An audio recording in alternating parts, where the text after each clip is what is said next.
こんにちは。2月の9日火曜日です。ですね、今日からですね、ちょっと違ったことちょっとお話ししようと思うんですが、この間も2回ぐらいやった、2回か3回やったんですけどね、ヨーロッパについてです。もともとですね、私はある時点からですね、ある会社のですねヨーロッパの営業担当になりまして、その時は1ヶ月に1回とか2ヶ月に1回ヨーロッパ行くんですよね。それがですね、だいたい私は6年ぐらい行きました。ということで、ヨーロッパの行ってる回数はめちゃくちゃ多いですよ。でそれも食品関連の営業なので、食品素材の営業なので、食品工業がちゃんと発達しているところじゃないとダメなので、私の行ってたヨーロッパっていうのがイギリス、フランス、ドイツ、またオランダ、ベルギー、デンマーク、スウェーデン、スイス、そんなぐらいかなですね。あとはいろんなちょこちょこと行きましたけど、そんな感じですね。でですね、何が言いたいかと言いますとですね、香港はですね、税金ないんですよ。要するに消費税ですね。消費税がないんですよ。今少年光りかけました。何を考えとるんだ。これですね、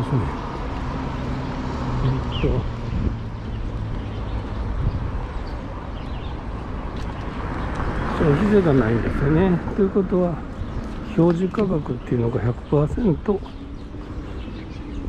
なんですよね。で日本どうでしょうかということなんですけど、日本は消費税外税ですよね。内税のとこもありますけど、大体そういう感じになってて、おそらく1000円ですって言った時は入ってないですよね。多分1100円になりますよね。それがですね、いろいろな国でいろいろな情報があるんですけども、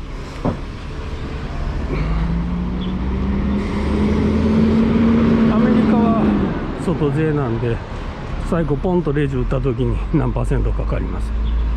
でヨーロッパは内税なんですよね。なので商品を買った時にですね、中入っちゃってるんですよね。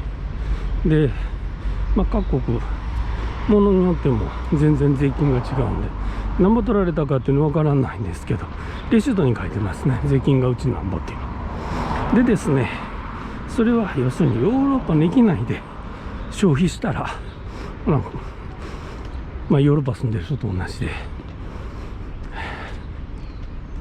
なんていうんですか、ちょっと難しい話やめてですね、日本の話いきましょう。日本でですね、ドラッグストアで行って、1万円のものを買いました。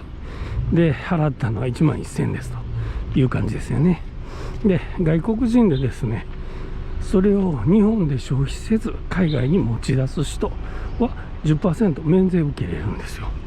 どうしたかというと、日本で使わないからです。消費税ね、消費しないからなんですね。だからヨーロッパも一緒なんです。もともとかかってないやつ、消費税かかってないやつダメですよ。かかってるやつ、例えば贅沢税ですね。ブランドショップでカバン買いましたっていう時はですね、税金入ってるんですよね。それをですね、今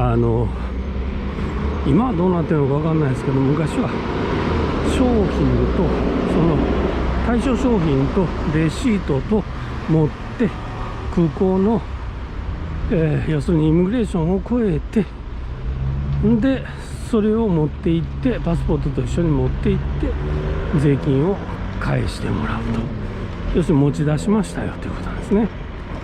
で持ち出さなかったらどうなるかというと、これは EU の人たちと一緒で税金払ったままです。でですね、今度はですね、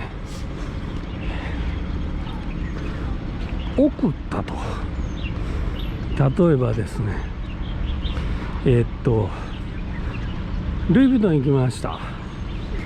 フランス、ほら、ヨーロッパでルイ・ヴィトン行きました。バッグ買いました。はい。で、今旅行者です。持ち出しました。これいいですけども、じゃなくて、ヨーロッパに住んでる人が、カバン買いました。それを日本に送りますって言った時はですね、これ税金返ってこないんですよ。どうしてかというと、買いましたという人が税金払う人じゃないわけですね。個人だったり、ここが商社さんやったらいいんですけども、会社とかだったら、個人なので税金払うことができないんですよね。ということは、この人還付受けれないんですよ。はい。ということはですね、日本でですね、待ってる人、要するに誰かに依頼して買ってもらうと損するんですよね。はい。ということは、税金返ってこないかというと、そうでもないわけですよね。後から申告して返ってくるわけがあるんですよ。じゃあその時はですね、実際日本でですね、商品買う人には全然温厚ないんですよね。はい。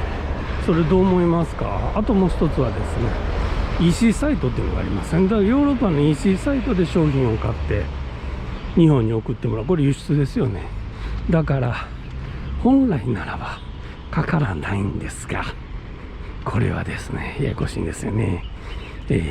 対応してるところと対応してないところもあるのと、それとですね、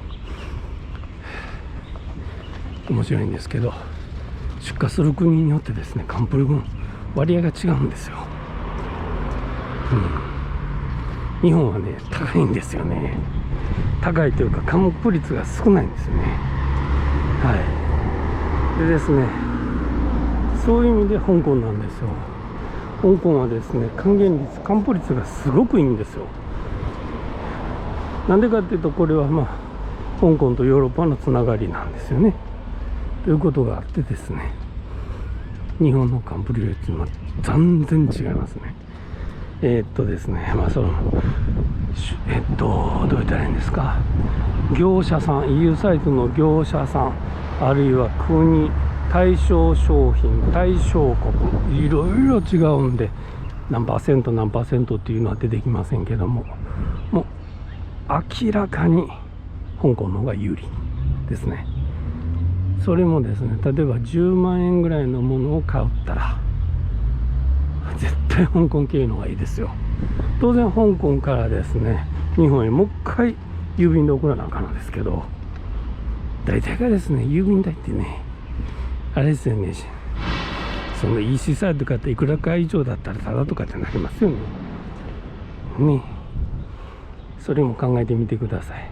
すごいね、間接的なね話になってしまって、なんていうんですか、あんまり要点分かんない人、ピンときた人もいると思いますけど、だからどうしたらいいねんということになると思うんですね。だからどうしたらいいねんという人は私の方にご連絡ください。私はいろいろなことをなんていうんですかね、助言とかですね、実際実践してですね、もっとですね、ビジネスされてる方にですね、もっとですね、儲けていただくことできると思います。そんな感じですね、私をコンサルタントとして使いませんかということですね。バイマの方です。バイマの方、いろいろな買い付けやられてる方、皆さんそうです。いろいろやってみましょう。連絡ください。よろしくお願いします。